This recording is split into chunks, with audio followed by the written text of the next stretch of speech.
राज्यसभा उम्मीदवार मीनाक्षी नटराजन का उम्मीदवारी नामांकन निरस्त करने के विरोध में कांग्रेस का धरना आंदोलन महू में संपन्न हुआ।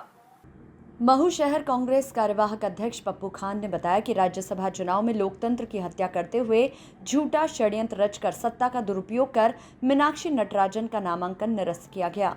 ये लोकतांत्रिक एवं संवैधानिक मूल्यों पर सीधा कुठाराघात है। इस अन्याय के विरोध में पार्टी के निर्देश पर आज राष्ट्रपिता महात्मा गांधी की प्रतिमा कोतवाली चौक पर महू कांग्रेस ने धरना प्रदर्शन किया। इससे पहले राष्ट्रपिता महात्मा गांधी की प्रतिमा पर माल्यार्पण किया गया और सभी कांग्रेस जनों ने काली पट्टी बांधकर भजन गाकर भाजपा को सद्बुद्धि देने के लिए ईश्वर से प्रार्थना की। इस दौरान मुख्य रूप से अखिल भारतीय कांग्रेस कमेटी के सदस्य योगेश यादव, वरिष्ठ कांग्रेस नेता कैलाश दत्त पांडे और पप्पू खान अध्यक्ष महू शहर कांग्रेस कमेटी ने बताया कि हम महान विचारधारा एवं प्रजातांत्रिक मूल्यों की रक्षा करने वाले लोग हैं। कांग्रेस के पास बहुमत होने के बाद भी षड्यंत्र पूर्वक फॉर्म निरस्त किया है। रेड इंडिया 24 के लिए महू से सोनू सौदागर की रिपोर्ट। बौद्धिक संपदा का प्रतिनिधित्व करते हैं, आप बौद्धिक विचारधारा के लोग हैं। सिर्फ एक प्रश्न करना चाहता हूँ, 2014 के पहले का भारत और 2014 के बाद का भारत, आप तुलनात्मक अध्ययन कर दें। हम वो सहिष्णु और महान विचारधारा और प्रजातांत्रिक मूल्यों की रक्षा करने वाले लोग हैं कि पंडित जवाहरलाल जी नेहरू ने अटल बिहारी वाजपेयी को विपक्ष में बैठाया था। ये पवित्र एक सुचिता होती है, राजनीतिक सुचिता होती है, लेकिन राजनीति में इतना टुच्चापन आज तक हमने नहीं देखा। आप जानते हैं कि मीनाक्षी के पास संपूर्ण बहुमत है, कांग्रेस के पास बहुमत है। हमारे पास 64 में से 62 विधायक जो निर्वाचित घोषित किया जाना था। यदि सुचित राजनीति होती, यदि पवित्र राजनीति होती, तो भारतीय जनता पार्टी को लोगों ने स्वीकार करके एक सशक्त विपक्ष को आमंत्रित किया जाना था। लेकिन चूंकि जैसा कहा जा रहा है कि प्रजातंत्र की हत्या की जा रही है, प्रजातंत्र समाप्त किया जा रहा है, देश 2014 के बाद किस स्थितियों में जा रहा है।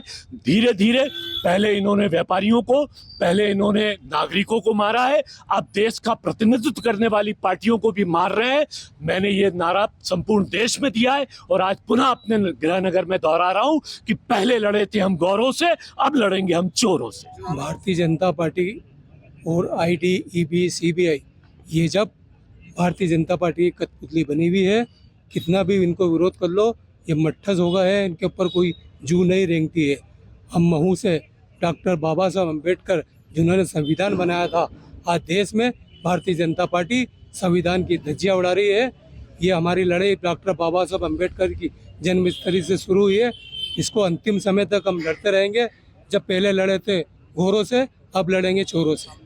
हमारे कांग्रेस पार्टी की प्रत्याशी राज्यसभा की सुश्री मीनाक्षी नटराजन जी का फॉर्म, नामांकन फॉर्म जो है, बिना किसी संवैधानिक तरीके से, बिना किसी कोई आपराधिक उसमें रिजेक्ट कर दिया गया और जो किया गया है वो असंवैधानिक तरीके से कर दिया गया है, जिससे पूरे देश में एक अलोकतांत्रिक प्रक्रिया का संदेश गया है, जिससे ऐसा लगता है कि हमारी प्रजातांत्रिक व्यवस्थाओं को, हमारी संवैधानिक व्यवस्थाओं को कुचला जा रहा है और उसको समाप्त किया जा रहा है और एक तानाशाही की स्थापना हिंदुस्तान के अंदर की जा रही है धीरे धीरे।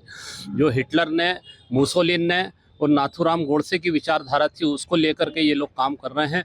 हम चाहते हैं कि वो नामांकन फॉर्म वापस चुनाव आयुक्त जो है वो उसको स्वीकार करें और स्वीकार करके पूरा प्रजातांत्रिक तरीके से मीनाक्षी नटराजन जी को राज्यसभा में जा करके अपना प्रतिनिधित्व करने का मौका प्रदान किया जाए।